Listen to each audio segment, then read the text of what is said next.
if you have any questions, just go to the front, and then we'll pass you the mic. And if any of the guys, Rick, you can come up, and then we can answer the questions. Does anyone have questions?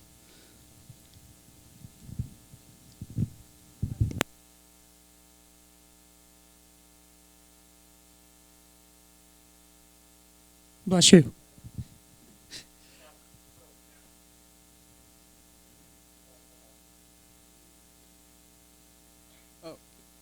So, Praful and Rick, I don't know if it's useful or not, but Honda just launched a Honda Ventures Innovation Lab in California, and they're looking to collaborate with a lot of technologists all over the country in coming up with new ways to take, automobile technologies to the next level. And if that's interesting or helpful as maybe a sponsor for a vehicle or maybe some technology to go along with that, let me know. We can put you in touch with, Honda Innovation Ventures.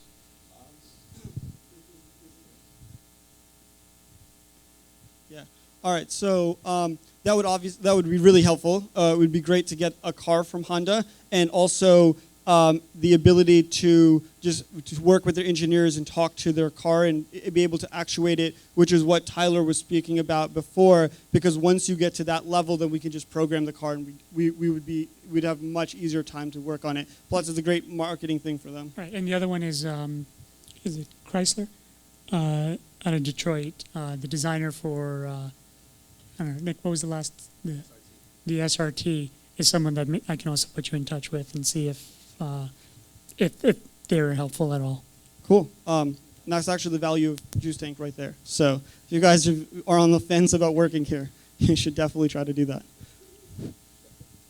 Does anyone have any questions? Thanks. So the question I had, I saw, I'm non-technical, but apart from being able to 3D print, but which may be useful. But one of the things of the teams you had, we had software, engineering, art, licensing. Do you have any like a business team or something for funding sponsorships and that type of thing, or do you see that as part of the core team? That's part of the core team, and absolutely, if you're interested in doing that, the core team is all about helping all the teams out together. So if there are issues with funding, sponsorship, getting logos or whatever that is, we need a core team working on it, because everyone working on their own independent thing could lead to disaster. And if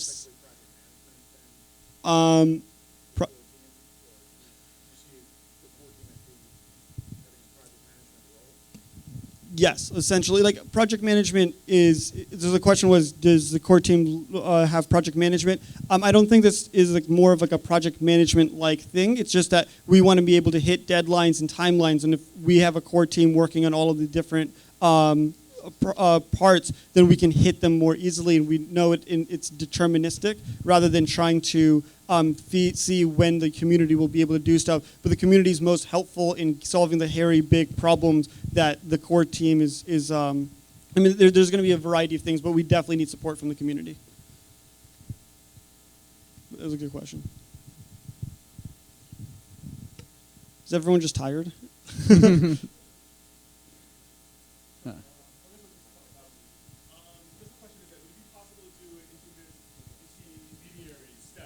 Such as doing like a driving aid. So for example, using the sensors to create a sort of mini map for the driver so they can sort of see around what kind of cars are around them. Would that be a viable sort of step to take before having a fully autonomous car?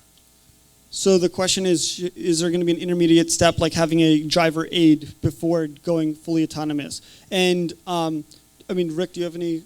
Well, I think that because we're trying to I have to understand Tyler's system. We have to understand the systems. We have to understand the data that's flowing around. Having something like intermediate steps are really important to identify and make sure that we do take. So I would say that part of the bringing that question up and that sort of thing is to figure out, are those the right steps? But I think that you would want to have some intermediate process to get to where you're going. But I think the other part is if I'm answering the wrong question. And also, we also have a timeline of when we want to see everything done. We're we just didn't get it up on the screen, but we'll have it online on the meetup. But essentially, there are intermediate steps, and then the virtual world is one of the more important steps of getting the AI tested. And then when we want to get it into the car, it'll be something like a driver aid. I think that would be the best way of saying it. Where basically the computer will kind of tell where the car could go, given the instructions, and then we could see it in real time in a virtual world and also in a physical world with some kind of projection somewhere to see where we're actually going to go. So that's exactly what we want to do, is move in intermediate steps, but have a lot of effort and energy from the community so we can propel ourselves forward. Yeah. One of the things that I've run into working on like distributed open source projects is that various people have a certain amount of time, a certain amount of availability. They have skills that they're really able to share, and so if there's like a thing like that fits into those steps, then we have to, it makes sense to take them. Absolutely. Exactly, and that's kind of what the core team's whole ability is trying to do, is to make sure that the steps taken are going to hit the timeline. Regarding the virtual world, what is there any specific real world topography that you want to simulate in the virtual world where you could test the AI? Yeah, actually, I think that simulating the topography and the road components are all part of that. So we have to so if you're running down the road, you need to know the inclination of it. You need to know certain amounts of information.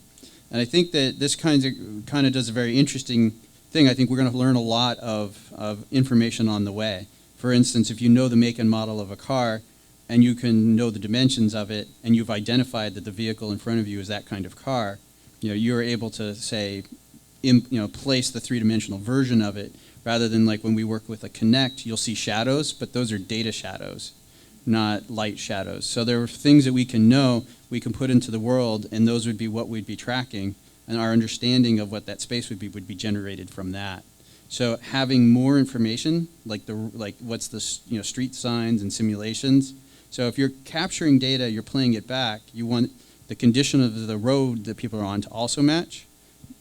And additionally, how much information is needed to do a good simulation. And that's kind of what we... Well, I think that as far as shadows, if your latitude, longitude, your time of the day, you can predict exactly what the shadow should be. So you don't have to guess that. You know what it should look like, and use that prediction. Mm-hmm. So I think what Tyler's saying too is that you can determine that information, like you can actually, so if you don't have the precise, like say if you're doing you can do LiDAR, which sees through and you can map that three-dimensional space out. There's also extruding the information to make reasonable assumptions. I think that's part of that, but conditions like light and dark are I think in weather conditions, I think these are all things that the technology is good or better at, depending on what technology you're using. Exactly. Is there a specific area, geography Oh. that you are Well, for me, you want to use as a starting point? Absolutely. Because of my background putting together the Rutgers campuses and the Rutgers virtual tour type stuff, is I would love to just continue to enhance that project and extend the roads and things of this area in New Brunswick, Somerset, and just build out from where we are. Because if we're going to test vehicles in our neighborhoods, we should be able to build those out. And I think also going to Praful's idea of documentation is that if we do this properly, you would be able to also take that same concept and do your neighborhood. It's something that if we can really package that up and explain it, if we had other people participating, all of that would come in too. So zero ground is Rutgers University and vicinity. From my point of view. Okay. Yeah, and then it's also because I'll be driving from home to Juice Tank every day, so Okay. that helps. There you go. So, Get real data where you really are. yes. So, Yes. so we're going to use real topography and Okay. stuff. So we're actually using as real world as possible, Okay. but in a virtual environment, so we're safe. Good. Thanks.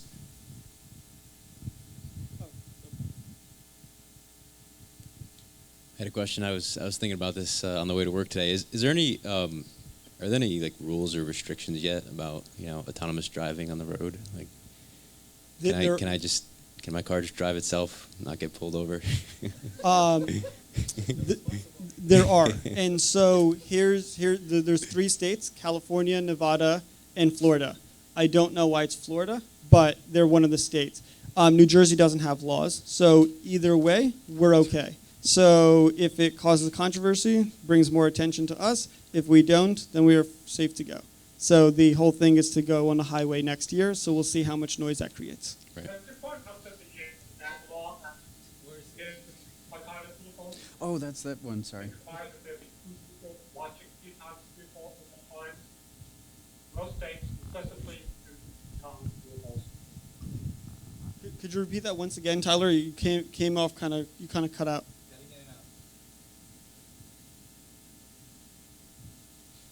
Tyler, could you just repeat that once again? Because you just cut out. Yes. Yeah. The Nevada law actually prohibits autonomous vehicles because it says there have to be people watching an autonomous vehicle at all times. You're not free to set the car off by itself, go somewhere.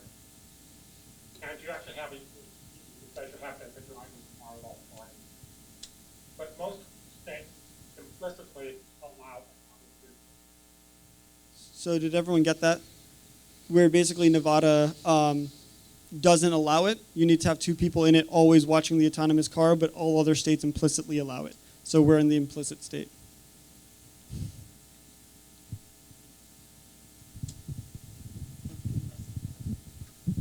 Hi. Both comment and question. So my comments are more from being more familiar with WordPress as an open source system. And they have leads for each of the core teams. So in this case, it would be non-tech, software, and engineering. So I imagine you'd want to do something like that. And they have core contributors within each of those. And the question is, do you have or are you envisioning like a regular meeting schedule? Absolutely. Do you have that out already, or what's the status of that? So we are going to have regular meetings.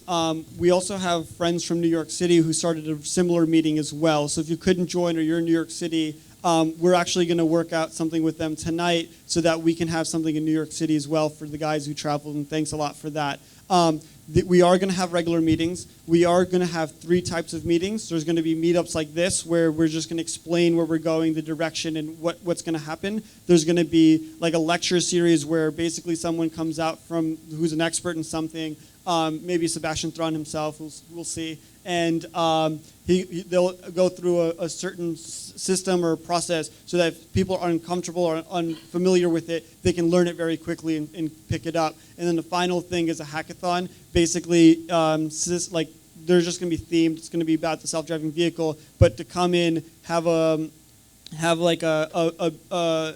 we'll be able to like work on a bunch of stuff together, get a lot of stuff done. But this isn't like project management. Like, we're not going to give tasks. It's just you come in with some idea related to a car or hacking a car, and then we'll just be able to get it done because we have all the right people in place. But having, I think, regularly scheduled meetings once a week, once a month, whatever, the development of a project helps move it along. Absolutely, we'll have monthly meetings. Yeah. So that was a good question. And I'll definitely second that because I work on the ChipKit project, which is an open source PIC32 using the Arduino platform. And we had done bi-weekly meetings. Those worked great. We do monthly meetings. Those work great. But it really it pulls like the people who are working on a regular basis together. Really works. And it helps you plan. I mean, we all work. Yeah, absolutely. And for the core team, we're all going to have each other's numbers. So if you're on the core team, know that you will be texted constantly. So.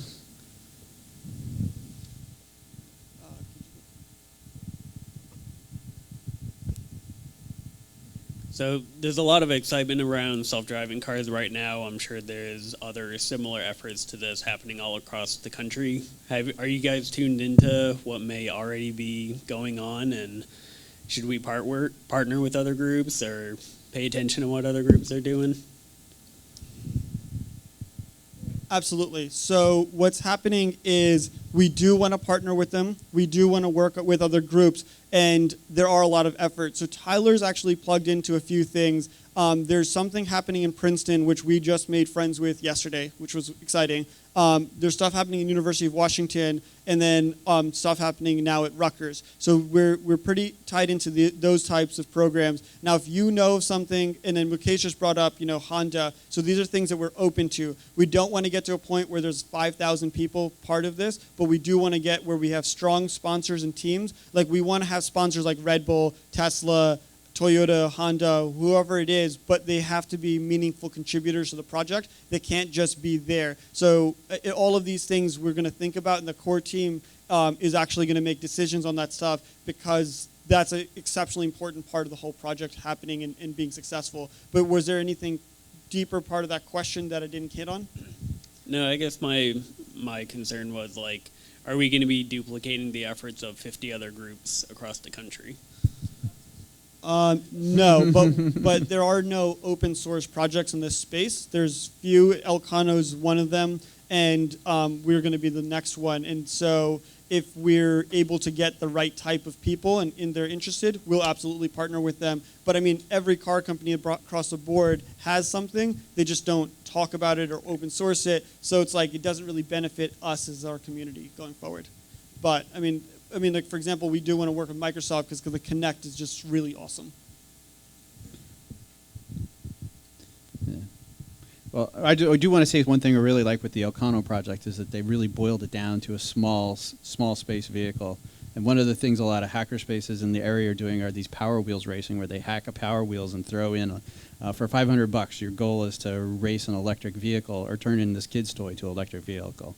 But now that we've been talking about this, I'd love to take the technology of Elcano and throw it into the Power Wheels and just have it race against everybody. So, just anyway, I just had a great idea. That would be awesome. Are there any other questions?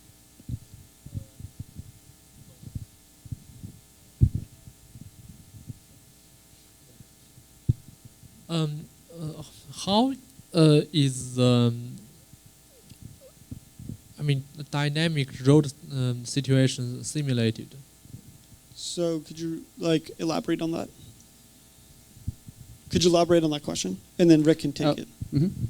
So are you just saying so there's the idea that you have data that's being recorded as you drive. So if you are in a real world situation, you have information that was gathered in that particular space, and one of the goals is to replay those situations so that you can say there was a real scenario and figure out what data was collected from that and what it means. So for instance, I was showing the video of the cars being animated around. The idea is that a vehicle you could record what that vehicle had done and then play that vehicle through the road paths that were the real scenarios.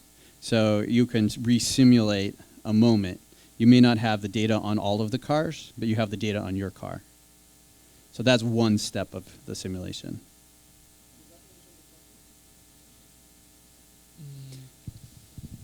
Okay, and I have another question. So currently, our job is mostly on the software side, right? Yeah, there's the hardware that needs to grab the data, and I'm sort of simplifying that problem, but it's actually CAN bus data By simulation and all that. But I want to take that data and then use that for the simulation. So once we have it, we can then simulate simulate as much as we can about the car. That makes sense for self-driving vehicles. And then also there are three distinct groups, right? There's the engineering side that Tyler's really responsible for, but here what Rick and I are really, really working on is a software and the data analysis part of this whole puzzle. And then there's the other side of marketing, sponsorship, fundraising, and all of that stuff that we do need to work on. Yeah, and actually you just reminded me of another key component, which is, if you look at a lot of the things going on in the 3D printer space, I have friends who have made 3D printers, and then they were like, cool, I made a 3D printer, this is awesome. But they didn't really use it. And then there's the other group that are like, man, I love 3D printing, and they got one that was like fully operational, and they just 3D print all the time.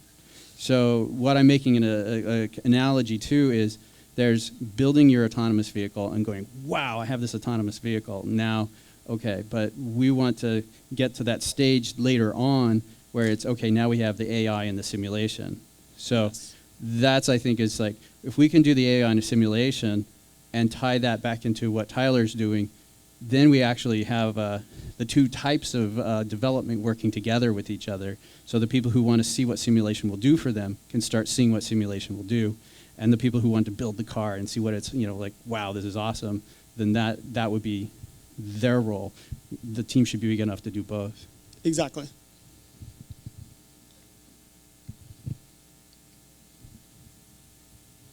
Hi, I have 3 questions here. So, as you mentioned earlier, you would like the community involved to help contribute to this project, and also you have the core team there. So my question is, if I'm not a part of the core team, I don't have that much time, but I also want to contribute, how much time would you expect, like, an individual to spend on this project? Like, what's the minimum amount of time, let's say each week or each month, I need to spend on this time in order to really get, I guess, being helpful? So that's the first question. So only expectations from the core team. That's the only time we expect time frame. We expect deadlines and stuff like that, because they're contributing their core and they're going to see that the deadlines are hit. Apart from that, as much time as you can provide and benefit from, that's what we're looking for. We want the community to be. It's not an obligation. It's not a job. But if you are part of the core team, is when there's an obligation. Okay. So my second question is, so if I understand correctly, this project now is pretty much like an open source project, right? Where all the, like, codes or anything like programs can be viewed online. Is that correct? Or it's not? Like, eventually, I mean, what I'm trying to understand, how do you foresee this project will go eventually? Let's say next year it's become super successful. Are you going to, I guess, patent it and commercialize the project, or what's the plan there? This project will perpetually be open source. It'll always be there for the community. The community's here to build it out, and we're here to support the community. We have business models around how we're going to sustain the operation and then get it into the hands of a lot of people and allow companies to benefit from it. But right now, everything's going to be open source. And when you're part of the core team, we can talk about it. I can even talk about it now. It's not a secret. We'll have a meetup about how we're looking to make a business model around it. But right now, that's not the point of this conversation. So if you are interested, you can come see me and we can talk about it. But the business we have a business model in place. Okay, great. The third question. You have shared a lot of resources there on your slides. Is there, like, a place or, like, website where we can see them in case let's say, I guess some of us didn't take the notes? So all of the slides, videos, and the live stream, you guys have recorded the live stream, right? All of that stuff is going to be on the meetup page. Okay. All right. Thank you. Cool. Pass it on. So him and then.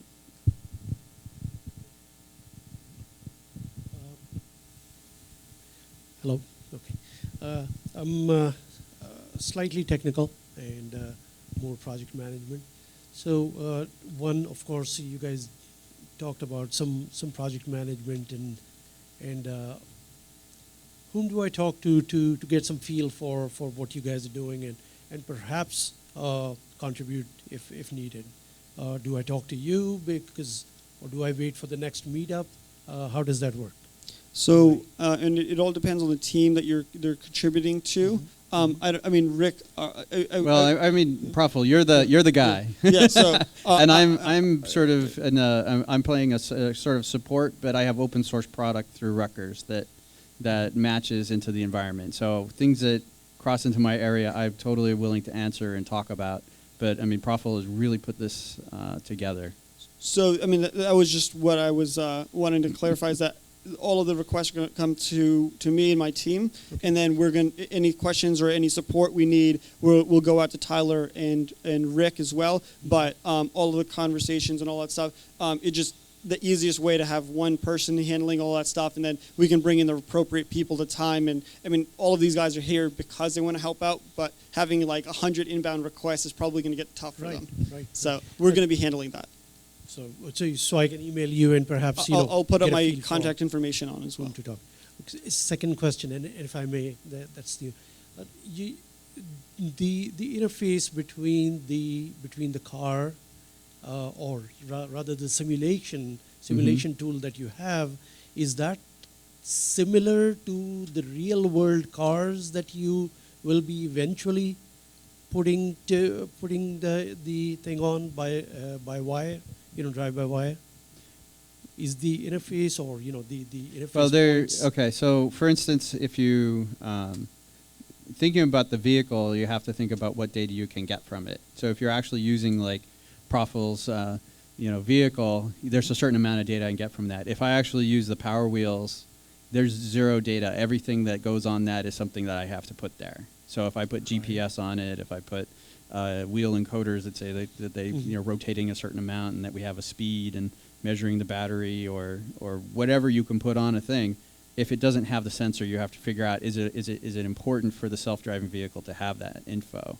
If it is, then you want to make sure you capture it so that the vehicle can be driven. So I think for me, it's trying to figure that out so that when I do simulation, I'm not simulating unnecessary parts of the world. Right.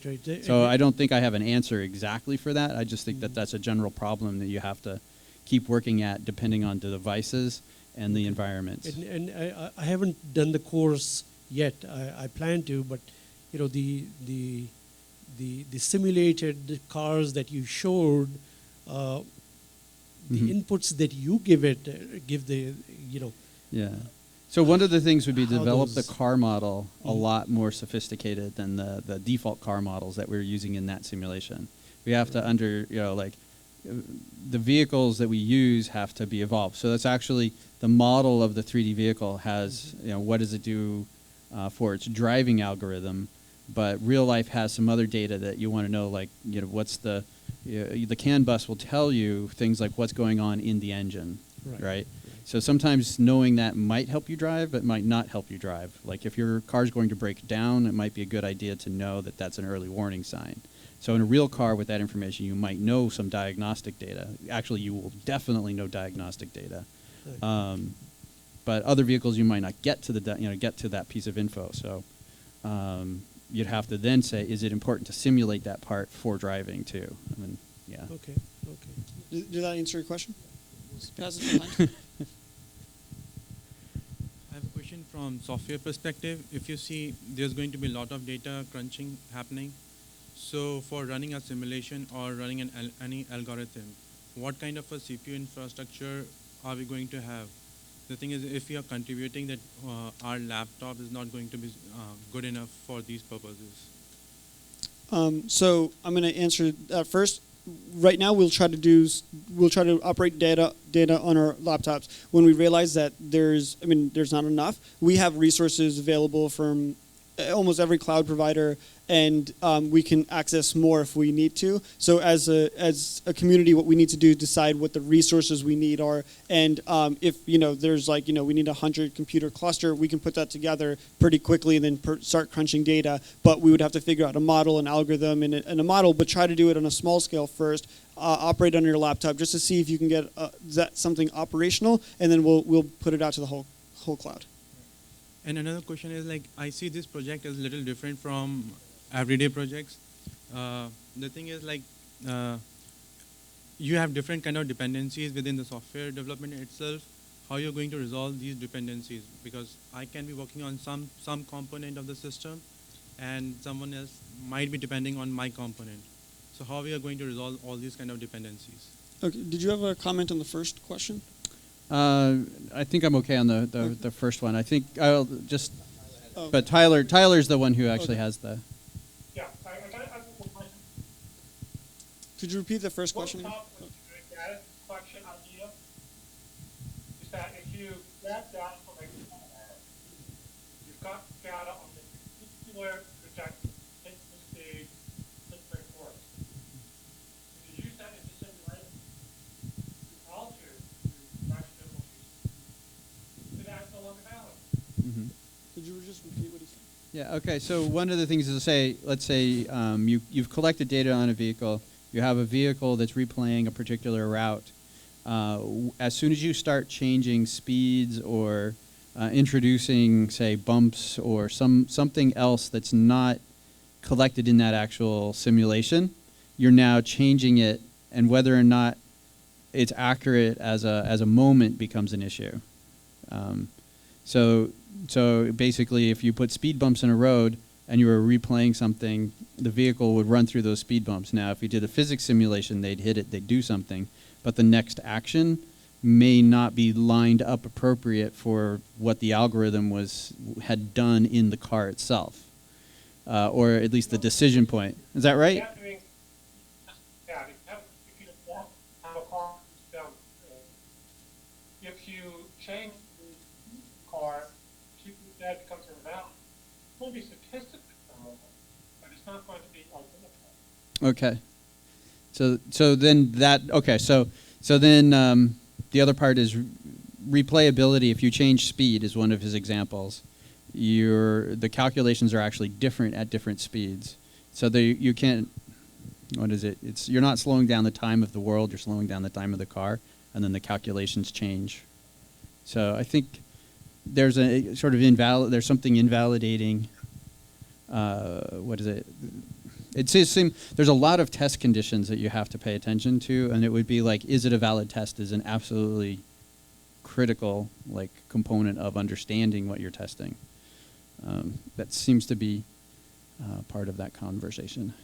And then on to your second question, actually, the way we're going to resolve dependencies is that everything's on GitHub, everything's open source. If you're working on something that's crazy, you put a new branch. If you don't know how to do these things, Rick actually has a book coming out. Oh, yeah, I just just tossed out. No, I actually really worked on a book called Pro Arduino. And so one of the chapters that I put together was how to use GitHub in hardware, software development.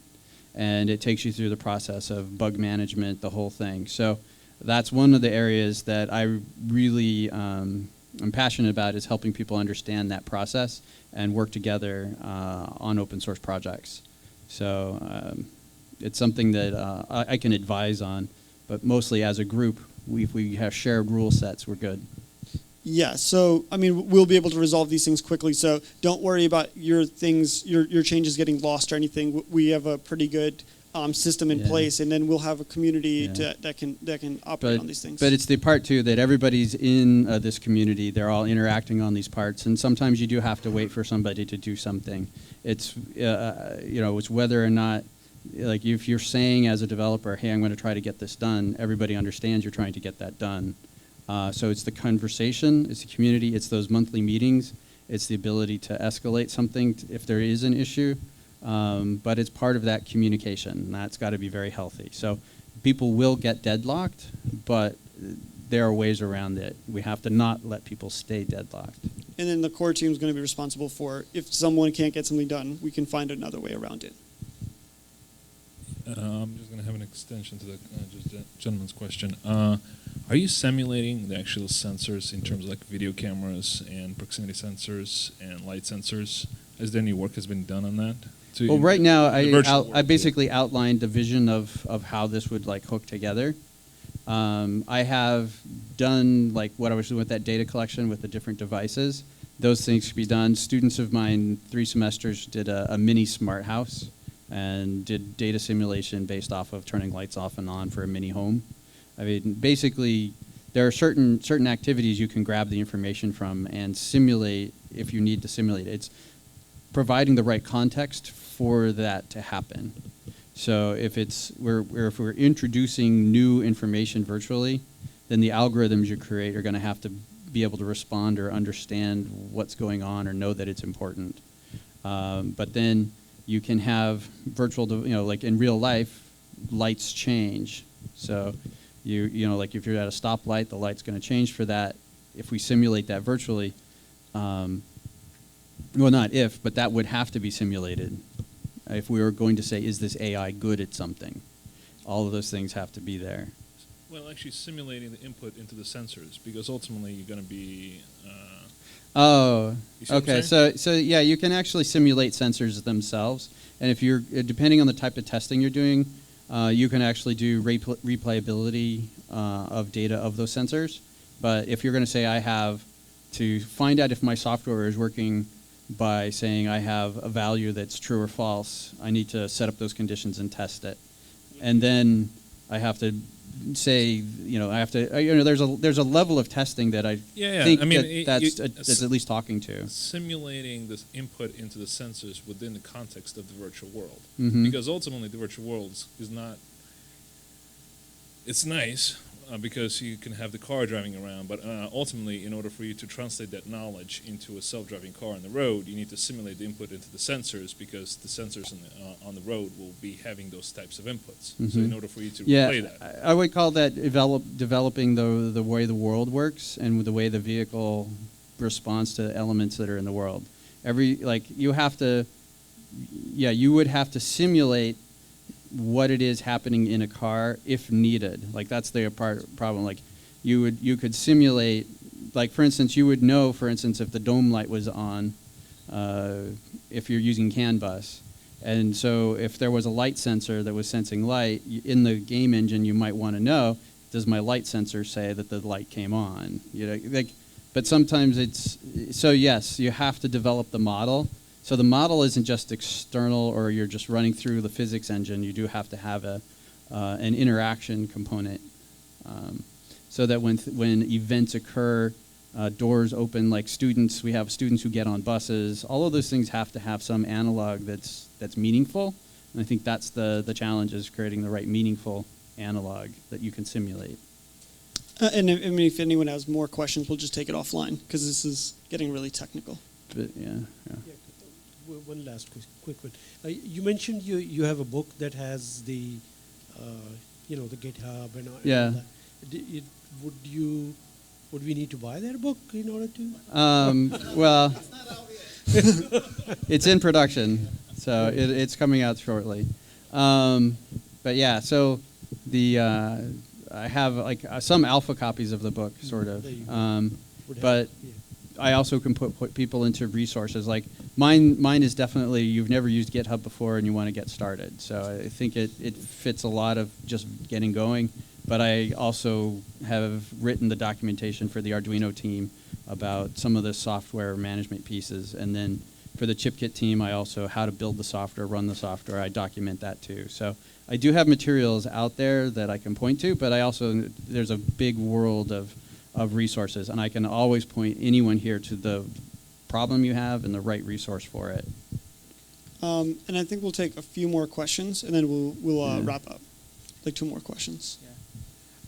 I wanted to ask, do you have a simple roadmap or plan, like talking in layman terms, like how are you going about doing this? Yes, I'll get it up on the meetup page. Simple white paper, blue paper, whatever you call, like yes. Or the pieces of the puzzles. Identify what's there and what's not missing. Yes. I mean, why is the GPS a bad thing to use? Like simple stuff like that. Why did you come up? Like, what is our method going to be? Okay, so we'll get that up on the meetup page latest by the end of next week, but we'll try to get it by the end of the weekend, and everyone can see what we're talking about in the schedule and why we're making the decisions we're making. I would also say that the conversations we have directly after, we can talk about those things in more detail, and in fact, that's probably our most productive moment, is after we finish off this segment. Exactly. That's a really good point. There was one more question out there. Let's get them